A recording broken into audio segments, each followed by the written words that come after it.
Okay,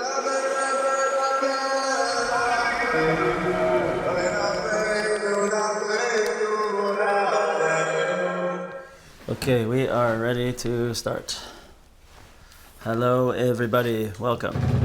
So we're in a new phase of our shiurim over here, where we're going to be meeting Thursday nights, and the shiur is taking place upstairs in the house because there's other shiurim going on in the shul at this time, and we need to. Also, like I said last time, I had the shiur up here. I always like it much better up here anyway. It's a very nice spot. So I was saying that we're gonna work on the Chochom and Tam story until we finish it, because we only have one once a week now. I'm thinking though, and we'll see how it goes, that maybe we'll alternate. Chochom and Tam one week, Likutei Moharan the next week, and go back and forth, and we'll see how that plays out. So that's where we're at, and it's great to have you back. We started for the first time our new Likutei Moharan kollel in the basement every night. We have a minyan of people learning Likutei Moharan every single night in the shul downstairs. It's pretty amazing, a big step, and this is part of it. Sorry, I'm just going to make noise and bother us all. So, and I'll thank you all just quickly for being patient with me, because I only got home very late today, and I didn't have much time to get settled and to get prepared. So we're here and we're about to start. And if I repeat anything from last time, sorry. I can't remember exactly where we are, but it's just going to be a review, which is always good for me, and hopefully good for everybody. So we got to this place talking about when they get called by the Satan, by the Taival. But we were going through, I think we were seeing mostly in the Torah of Rav Shalom Arush last time. So we're going to go to a place over here, and we're going to read some of the Rav Kivak on the place that led up to this. So in the story, so if you remember, the Chochom and his buddy, who he brought with him, they were told to go and see the Baal Shem, the miracle worker, the tzaddik of the city. And the Chochom, of course, would have none of this. He did not want to go see such a person. And he mocked him and said, I'm sure he doesn't even exist. Just like he said the king doesn't exist, I'm sure this guy doesn't exist either. Everyone's foolish, you're all crazy, right? And they were making fun of him. And then the Baal Shem's son came in, and they continued to make fun of him in front of the son. So the owner of the soup kitchen started beating him up and kicking him out of his place. And he wanted to bring a lawsuit against them. He wanted to take them to court in the city, right? This is what he was doing. So it says, and they wanted to bring a lawsuit against the manager. So they decided to go back to their landlord at the house where they were keeping their belongings and ask their hosts how to go about filing a lawsuit. They came to him and described how the soup kitchen proprietor had beaten them severely. So he asked them why. And they answered that they had spoken critically about the miracle worker. They were making fun of the Baal Shem. He responded, it is certainly not right to hit people, but you also did not act properly at all, speaking against the tzaddik. For the tzaddik is very highly respected here.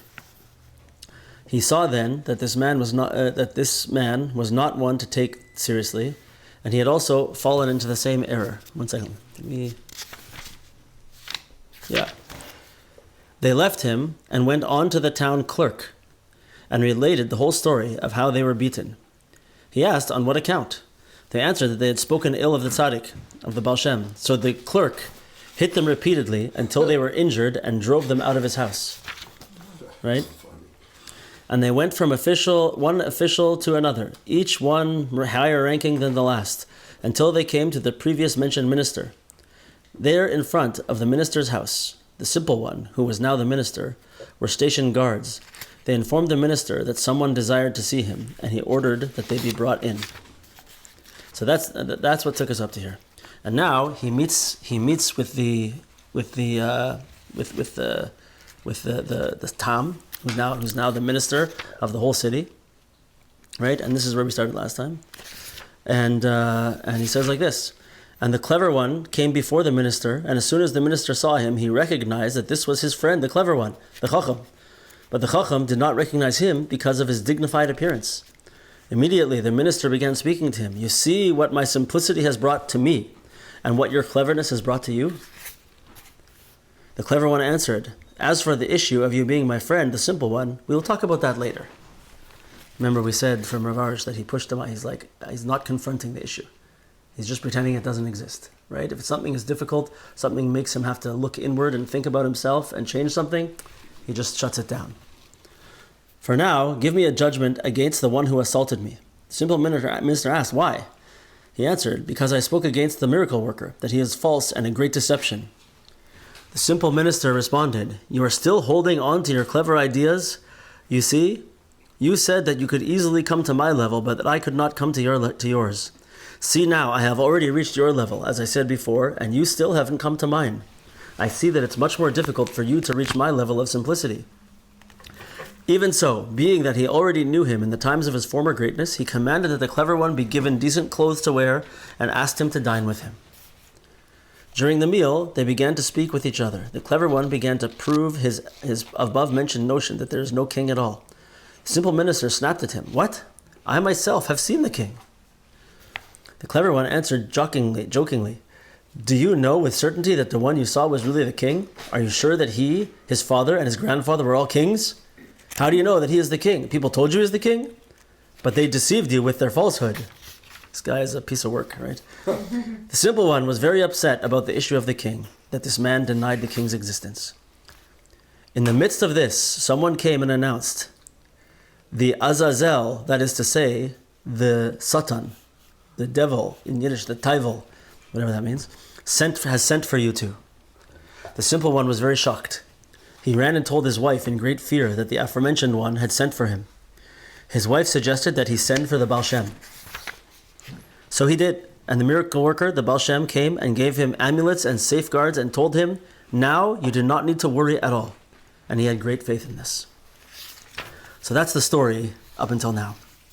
Where he goes, he shows up at the door of the Tam.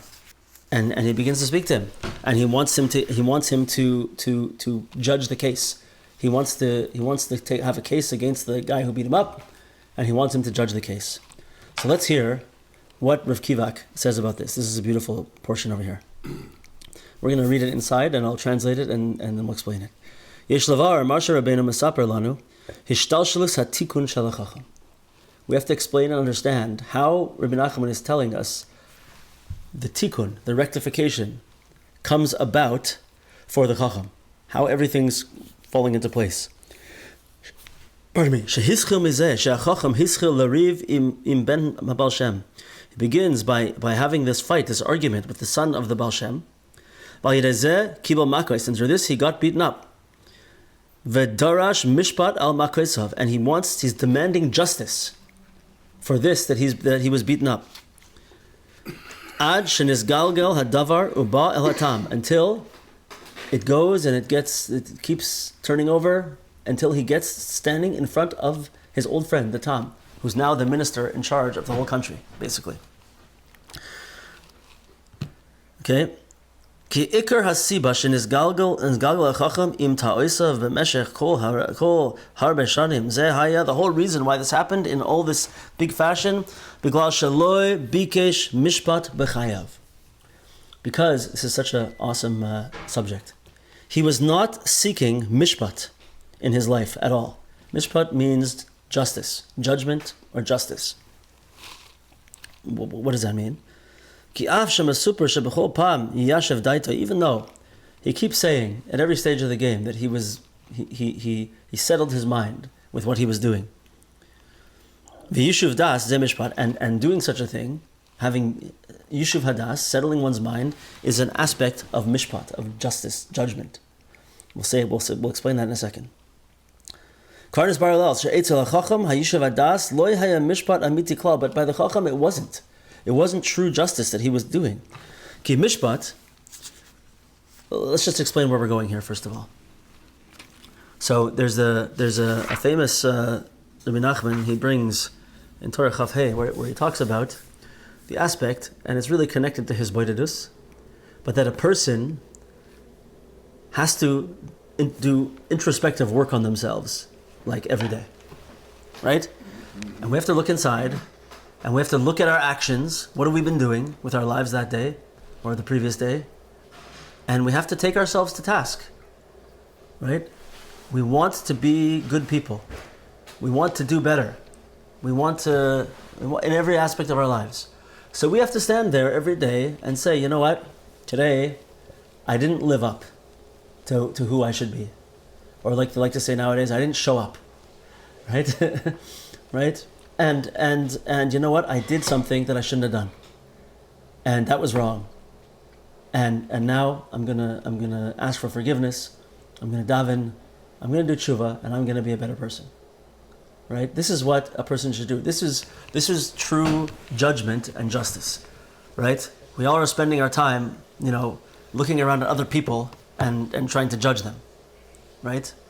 But really, that's not the way it's supposed to be directed, as we know. The Rebbe tells us in Siman Reish Pei Beis 282, Tzarich ladun es kol adam b'chavschus. We have to judge everybody favorably, right? We don't need to go looking and saying, you know what, that guy he shouldn't be doing that. I better go talk to him and tell him what he's doing so wrong, right? Look, turn it inward, right? We need to look at ourselves and figure out what's wrong. And when we do that, what happens?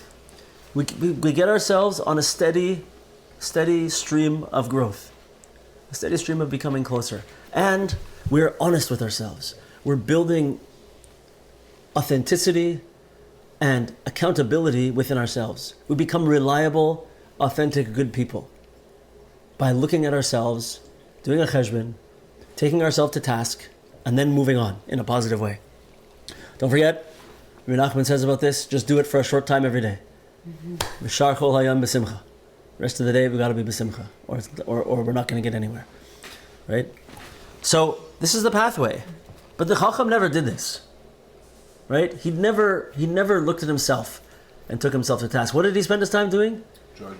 Judging others, exactly. He spent his time looking at the other people and deciding, this town that I come from, I got to get out of here. This is not for me. I am going to be a worldly, well-known, famous person. Right? And then he started in the first business, which was, what was his first business? It was just selling stuff, whatever. Shoes? No, that was the second one, I think. Oh.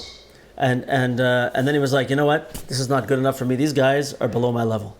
I gotta go up. Right? Never looking inward. So Rabbi Nachman says over there, this is the scary part. You ready for this? This is the part we have to remember. He says, Im yesh din lamata, ein din lamala. If I make a judgment, justice, down here, then there's not going to be a judgment from above. But im ein din lamata, yesh din lamala. But if I don't do it here, if I don't take care of my own judgment, judging myself down here, then it's going to come from upstairs in a way that's not going to feel so good. Right? Because what are we doing when we judge ourselves and we try to grow and become closer to Hakadosh Baruch Hu? We're doing that. We're coming closer to Hashem. We're like fulfilling our purpose, and we're it's good for us. It's fantastic, right? So if we don't do it, then Hashem's going to do it because it's good for us. He's going to wake us up. He wants us to be woken up and to do good things, right? So this is what the Tam is not doing. The Tam is not looking into himself to try and fix himself. And now he has the chutzpah to demand justice. He hasn't thought about justice by himself for 1 minute in his life. And now he can't take it that one other person did something against him. He must have justice. What do you think is going to happen? Let's see. Ki mishpat hu chibur haseichel v'hatmimus. Mishpat, justice, is a binding together of intellect and simplicity together. Sheshakul uboichen kol davar she'oseh. What does it mean? It means I'm going to weigh and test everything that I'm doing. Hayim hadavar toiv lifnei Hashem yisbarach. Is the thing that I'm going to be doing right now good in the eyes of Hashem? Oilav or not? Right? How many times did we say this over the years? Right? Is it that simple? It really is that simple. It's that simple. Is this something that is going to be good in the eyes of Hashem, or not? If it's going to be good in the eyes of Hashem, I'm doing it. If not, I'm not doing it. Is it that simple? It really is. Right? But we have to think about it, and this is what it's all about, the tamimus, the simplicity of the tam. It really is that simple. Yeah? So this is what the tam does. And this is what true judgment is. Since the Chochom, he's walking with all of his fancy wisdom. Everywhere he goes, he's only looking, how can I use this advantage to my own benefit, to be successful and to be respected, to have status. This is what he's doing everywhere he goes. Gam hayishuv hadas shaloi haya ha'im hadavar sha'oise yavi loi hatzlacha eloi. So his yishuv hadas, his version of mishpat, of judging, right, is what I'm about to do going to give me hatzlacha, going to give me status, and if so, I'm going to do it, and if not, I'm not going to do it. That's his version, right? And it is not simple, and it's not good, and it's not going to bring him success, right? Well, this basically, if we read between the lines, is like, well, the thing is this thing going to build my ego or not? That's basically what he's saying, right?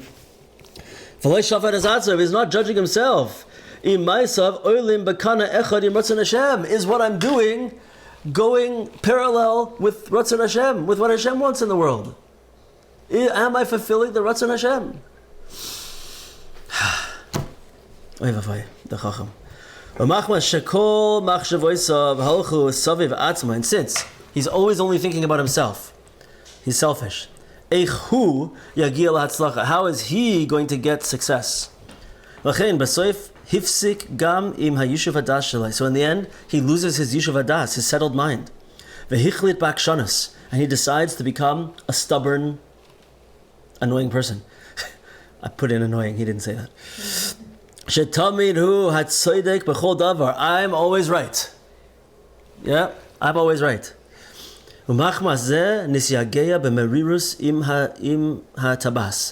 why he was so bitter about the ring that he made. Remember, he made a fancy ring for somebody, and the guy didn't like it, even though it was a beautiful ring, and he lost his mind.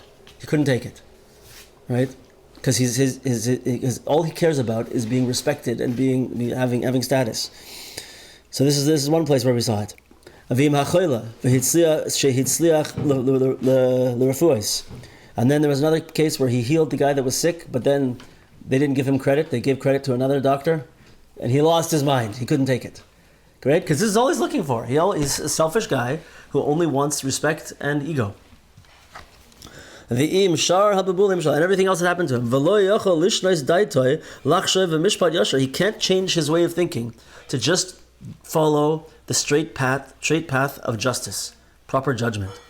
Why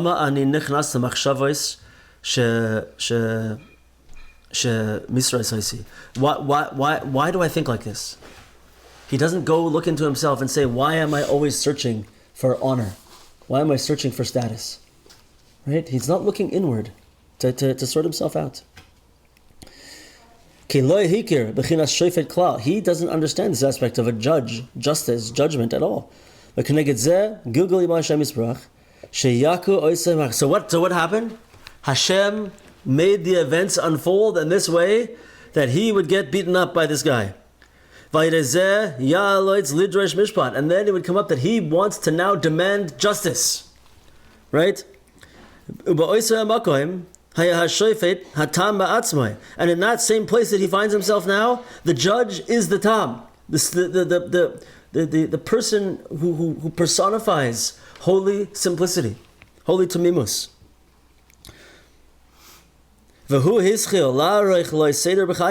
And he begins now, the tam, to try to help the Chochom to have a seder in his life.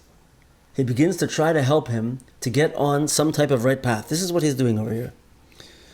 Shehu or hatzadik sheyored lemadregos hanum. Sorry, 1 second. Yeah, v'yeshloimar shekol zeh higia rak la'achar shehisasek im ben habal shem. This whole thing happens only after the Chochom goes and has this encounter with the son of the Baal Shem, of the tzaddik. Shu or hatzadik, sheyorid lemadregos hanemuchim. What is, when Rabbi Nachman says in the story, the son of the Baal Shem, what's he referring to on a deeper level? Right? So this is something that I think maybe many of us have experienced. That the son of the Baal Shem, he says, is referring to when the light of the tzaddik comes down from that high, amazing holy place and goes down into the low places, where people who are struggling, people who are in pain, people who are in a dark place, right? Like the famous story that Rabbi Nachman teaches about the Turkey prince, right? The tzaddik has to be able to go down and reach people in their place, right? So it's not the Baal Shem, it's the son of the Baal Shem. It's like the light that comes off of him. So this is when this whole beginning of the tikkun happens over here. Right now, he started connecting somehow with the light of the tzaddik. And now he finds himself all of a sudden in front of the tam. And things start to fall into place. You hear this? Because the tikkun for the Chochom happens through the Baal Shem. Ve'ilu ha-minister levadoy b'koyach tamimusay enu yochel l'sakin es ha-Chochom k'd'kedlan. But the minister, the tam, he's amazing, right? He's the star of the show, right? He's unbelievable, but he's not the tzaddik, right? The tzaddik in this book is the Baal Shem, and the tikkun is going to come through him. But the tam, his old friend, is the person who's facilitating and helping him and encouraging him and trying to get him on the right path the whole time, right? So this is how it's going. So in other words, through the whole story, Hashem, everything that happened was really all hashgacha pratis to get him into the place where he can make his tikkun. We said earlier on that when he first, when he first came back to the city in the earlier stages, if he would have just joined together with the tam and learned from him, that could have been his tikkun already. He could have made his tikkun already. But he kept going. He kept with akshanis, with stubbornness. He kept going down his path of fancy pantsness and pointy shoes. Pointy shoes, and all this crazy stuff. And he's stubborn. He won't let go. He has to be right. Which is another important midah over here that we're seeing, right? But now it's Hashem's making it happen. The whole time, from the very beginning of the story, we know that the Chochom is gonna get a tikkun. We're all gonna get there in the end somehow. This one of the things this story tells us is we can do it with tamimus, where we get to be happy, and we get to appreciate things in life and the Rebbeinu Shalom and our families and everything, right? Or we can always know better, and we can always and we'll be miserable all the time. Nothing will ever measure up. This is the bichin of the tam, of the Chochom. And he can't let go. He must always be right. We just had this interaction with the tam, where he says, "What are you talking about? I've seen the king with my own eyes." Right? He can't take it. He refuses to hear it. He just refuses to hear it, even when proof is right in front of him. It's like, nope. Yeah, you're wrong. He can't give in. Okay, let's go further. He saw right away when he came to him, he saw that this was his old friend. But the Chochom didn't recognize him because he was dressed in such fanciness and he's in such a position of stature now. Look at the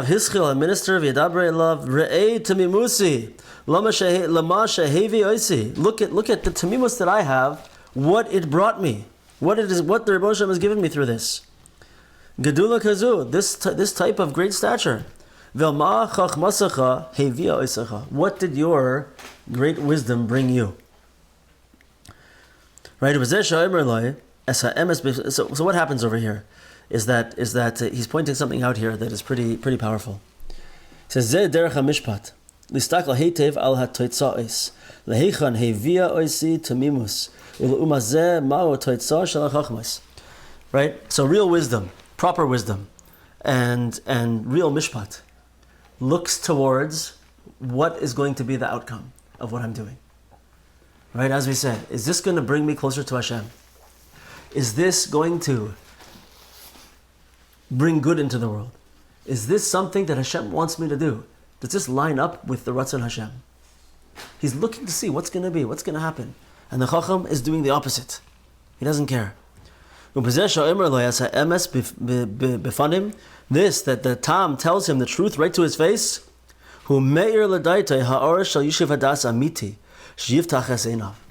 he's opening, he's doing this in order to open the eyes of the Chochom. He's hitting it, like literally, we would translate it in the way of speaking of nowadays, he hit him with a truth bomb. Right? He hit him with a truth bomb. He said, look, just look, open your eyes and look. I'm a person of Tamimos. This is the way I lived my life. And look what it brought me. And you're going with this type of false wisdom, and look what it's done to you. You're miserable. Your life falling apart. You know? And so what's he doing? He's trying to open his eyes to see that the way we behave affects the outcome. The way we behave is important. Be a Tam, not a Chochom. Ana Chochom va'amar me'achar she'ata chaveri hatam mizeh nesaper achar kach. Right? Famous, we spoke about this in Rav Arush. He says like this, he says that this, you're right. Okay, I remember. You're my old friend from back in the day. We'll talk about that later. Right? He doesn't want to address it. He doesn't want to take it. He doesn't want to receive this type of judgment. Shenisa hatam, judgment. Shenisa hatam laseis that the Tam is trying to give to him. V'himshich lizakesh al daitoi, and he keeps on being stubborn more and more. V'lechein doichoi, so he pushes him aside. V'amerloi shemezeh nesat. We'll talk about this later. V'kivan shedacha es hamishpat nidoin b'yisurin kasha. And since he's pushing the mishpat away, the judgment, justice, he's pushing it away. He's going to be judged and receive suffering, very tremendous difficulty. Yisurin kashim. Just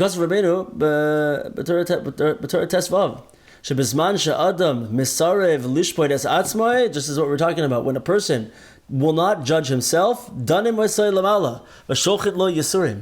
judge him above and send him yisurim. So once again, how does the story work? It's all for our good. This is one of the main points over here. It's all for our good. And when Hashem sends us something, Yisurim, challenges, let's call them tests, challenges, suffering, it's never, ever, ever not for our benefit. It doesn't exist. It's always for our benefit. And it's a good mindset to have, right? To know that, and it helps us in difficult situations. But here, we're saying, listen, it's just Hashem trying to get you on track, trying to snap you out of your crazy behavior and your selfishness and your ego and all of these things. He's trying to wake you up and put you on the right path. He wants you to be close to Him. This is what He wants. So why not do it yourself in the first place and avoid having to do it with suffering, with pain? Right? This is what the whole story is. This is the whole point. And he can't take it. He cannot break through his ego. So he's faced with mishpat. So what I'm trying to say, because every time I say the word judgment, I feel like it just has a terrible connotation. And we all hear it, and we say judgment. He won't accept the judgment. Yeah, of course he won't accept the judgment. Judgment. It sounds negative, right? It's a word that has a lot of negative connotations, for sure. But it's not. It should be a beautiful word. It should mean to us, it's figuring out how to become better and how to be closer to HaKadosh Baruch Hu. How to be a better husband, how to be a better wife, how to be a better child to your parent, how to be a better parent to your child, how to be a good citizen of the earth and to take care of people and to do kindness and chesed and to do mitzvahs and Torah and give nachas to Hashem, right? All these things happen to us to try to get us on that pathway. That's judgment. But it sounds terrible. The thing we always say, hundreds of times we've said this. The stick, guys hitting you with the stick. Don't get mad at the stick. Know that there's someone wielding the stick, and there's a purpose to why they're wielding the stick. Right? Our spouses are meant to be a clear, bright, shining mirror that just tells us. This is really more for men, but it just really tells us shows us exactly what's wrong with us and exactly where we need to fix ourselves. And it shouldn't be a place of negativity. It should be like a wow, Baruch Hashem, something just happened here and it showed me that it upset me and I realized that I have a problem that I have to fix. I had such a great story. This happened to me this week, but I can't say it. Yeah. Yeah, I can't say it. Sorry. So judgment is not the way we think. It's not the negative, you're so judgy. It's like, this word is just a terrible word. Yeah. I always like to say, you remember how I turned this one around? Because, many people like to say, this place is non-judgmental. Mm-hmm. I always say about our shul over here, that we are extremely judgmental. We judge everybody favorably. We're always judging people for the good. Yeah. Judgment can be good. That's what I'm trying to say. You here with me, guys? Mm-hmm. Yeah, we got to take out the negative connotation of judgment. What page are we on? Asks Lori. In there, we are on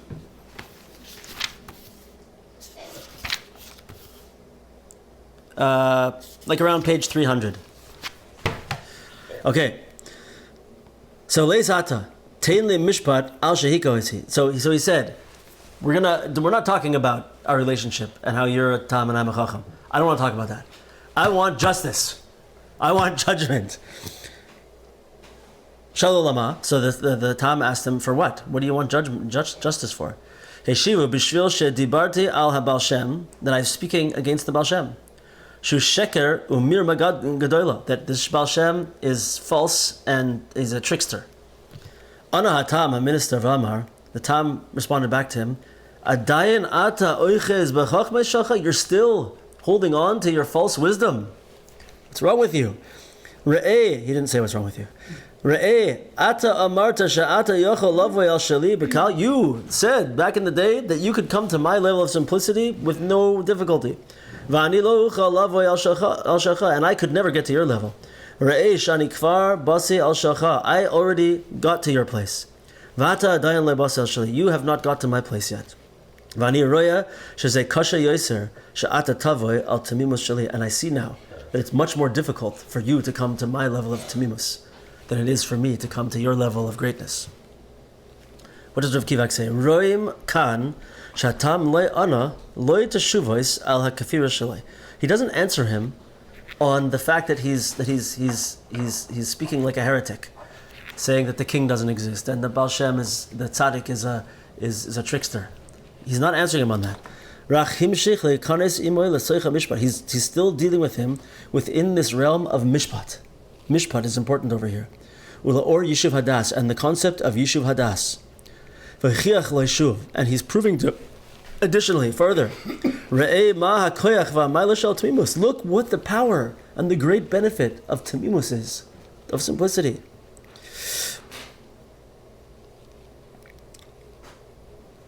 This reminds me of something that is, I feel like we mentioned it before.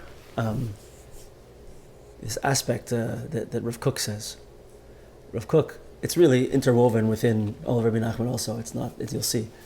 But he says that really the actual natural existence of, he calls this natural tshuva, by the way, tshuva tiv'i. He says the natural existence of a Jew, the natural place where a Jew is at its best and is comfortable and feels good, is in a state of like tamimus, Torah and mitzvahs, goodness, right? This is when a Yid follows Torah and connects to Kadosh Baruch Hu and lives a life like this. That's the natural existence of a Jew, and you can see it when a Jew is not in that state. There's something off. It's not the right place. They're not in the right place, and they don't feel like something's wrong. Something's not right, right? So when we do. When we get more involved in Torah and mitzvahs and doing good things in the world, we begin to have a sense of comfort, like of almost like relief, like I'm here. I'm here. I'm where I'm supposed to be. Exactly. I'm where I'm supposed to be, right? Home. I'm home. Oh, good. Yeah, very good. I'm home. And this really is an aspect of what he's saying over here of Yishuv Hadas. Yishuv Hadas means having a settled mind. But in a sense, it's like this. It's that feeling of like, I feel like it's a feeling of relief. Do you remember I've spoken about this before. I have an example, personal example that I use for this. Do you remember what it is? Anybody? Entertain us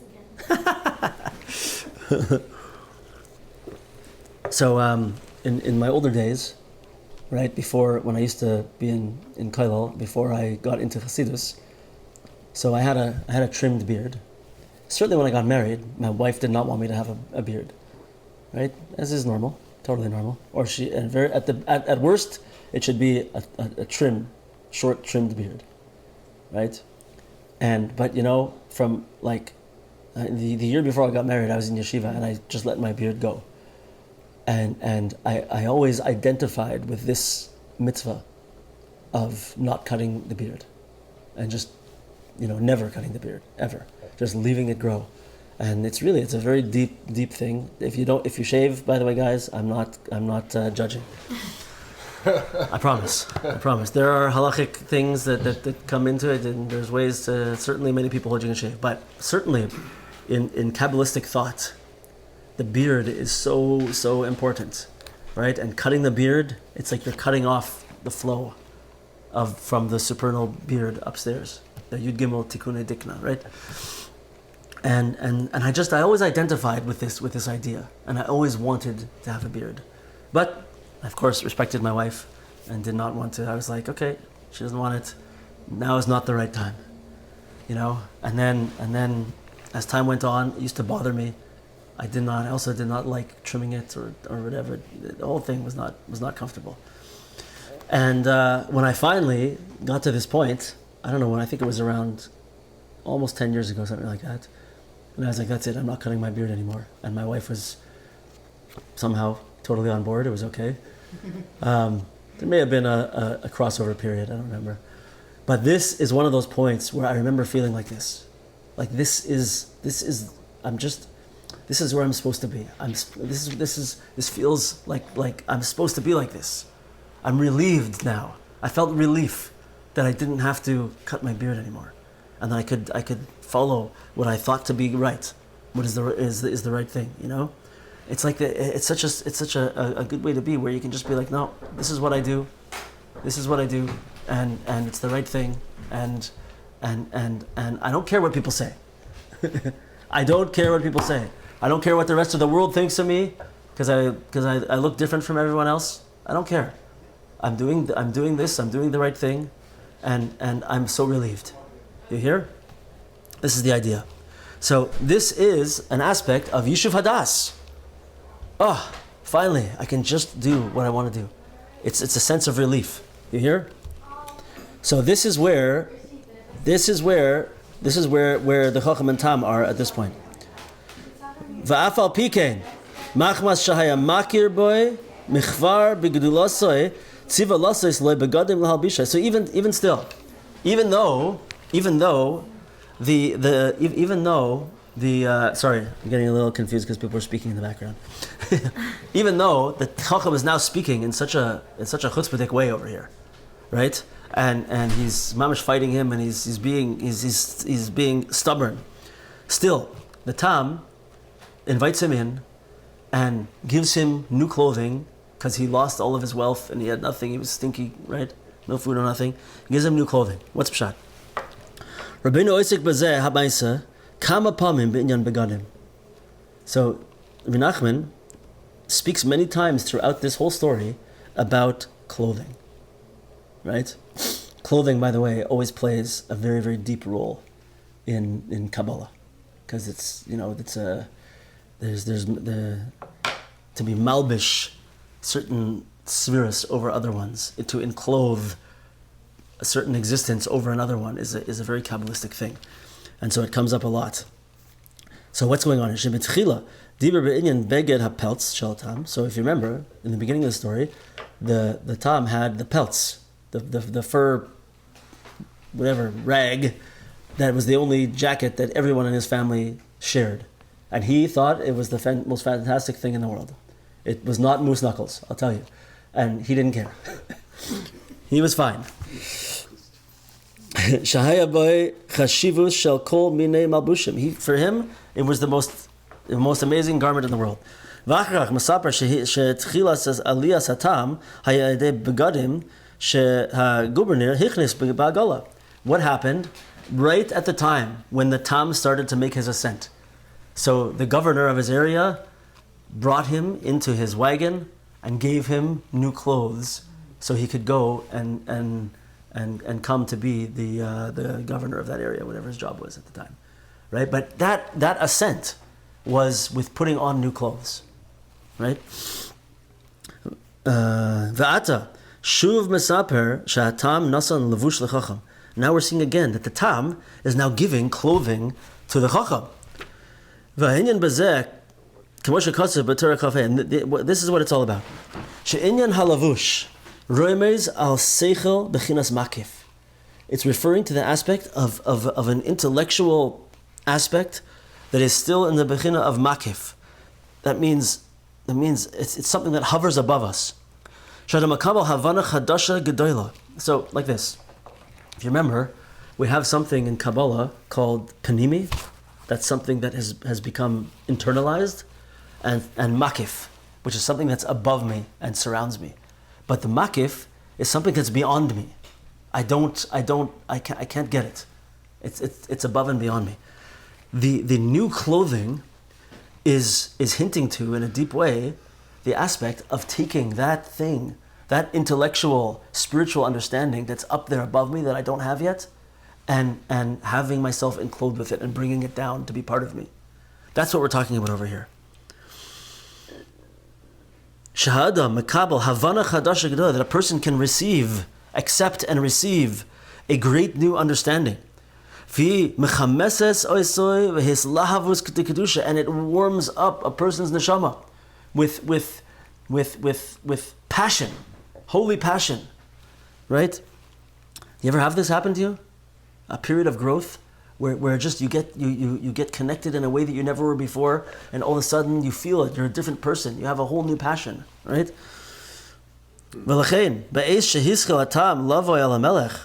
That when the tam first came to the melech, to begin to be enveloped in the world of wisdom, of chachma, the good kind of chachma. He had to get new clothing because he was drawing on a whole new level of understanding. A new level of attainment of wisdom. So too here, when he's coming now to save the chacham, and to try to change his mind, he's got to give him a new set of clothing. Hainu hasaga chadasha b'mailas tamimus, a new level of understanding in the greatness and importance of tamimus, of holy simplicity.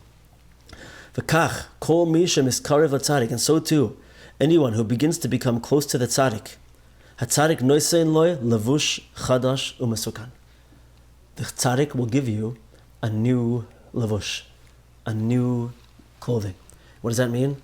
It means a new level of thinking, a new passion, a new inspiration will come to you from the tzaddik. And maybe through this he will change. The yizkei la'or ha'emes, and he'll merit to have the light of truth. Right? So this is what he's trying to do over here. This is we finished our last year off when we were learning in Rav Arush by pointing out that the next step that happens is the Satan calls for both of them. And we asked, why is the Satan calling for both of them? He should just be calling for the Chochom, not the Tam, right? And one of the things we said last time was that, you see, this is what happens if you engage with people who are smelly. You're going to be smelly too, right? If you get yourself into a bad situation, I just heard about a person who's loosely connected to someone that I know, who was non-Jewish, who was murdered, And it was like, wow, crazy stuff. It was like in somewhere else in Canada. And it turns out that this person was I'm not saying they deserved it at all, not at all, but they were hanging out with criminals. This person was abusive to his girlfriend, and that whole situation, right? If you're hanging out with certain types of people, it's going to affect you, right? So the Chochom, the Tam, is spending time with the Chochom, and so he gets called also. But why? What's he doing? I'm saying, why is he spending time with him? You see, the Chochom is a person. The Tam is a person of Rachmanis. He has mercy for the Chochom. He loves the Chochom. He remembers him from his youth. The whole time he wants to help him, and he's willing to get a little dirty for it. He knows that it's not the best thing for him to hang out with him, right? But he's willing he's willing to go there because he's such a caring, good person. So it's something to think about. This is how we ended last week's shir, by the way, right? We said we all have to think about and know where can I put to what type of situation can I put myself in, where I know another person is going to have a negative effect on my energy, right? So it's noble to do such a thing, but obviously you can't go too far. You have to know yourself. You have to have seichel. How do we figure out what's the right thing to do? All the things that we always say, right? We have to learn the Torah of the tzaddik. We have to get eitzah from people who can advise us, who are a little bit have a greater perspective, and we have to do hisbodedus and contemplate and figure it out. Speak to Hashem, right? These things will help us to get onto the right path. Yeah. Okay. So we'll stop there for now. So let's remember that the takeaway from this class, the number one thing, is that judgment is not the dirty word that we think it is. Judgment, we should put it onto ourselves and say, it's just me trying to become a better person. It's just me trying to become closer to Hashem. And when I look at other people and I judge them favorably, I'm judgy, but it's a good judgment. I judge them favorably, right? And it has an effect on people. It has an effect on me. It has an effect on other people. And this is the thing that the Chochom was missing, that the Tam always had. He always had it. So let's be people of good, chesedic, kind, true, good judgment of ourselves and of all the people that we meet in Ratzon Hashem. That's the take home. Any comments, questions?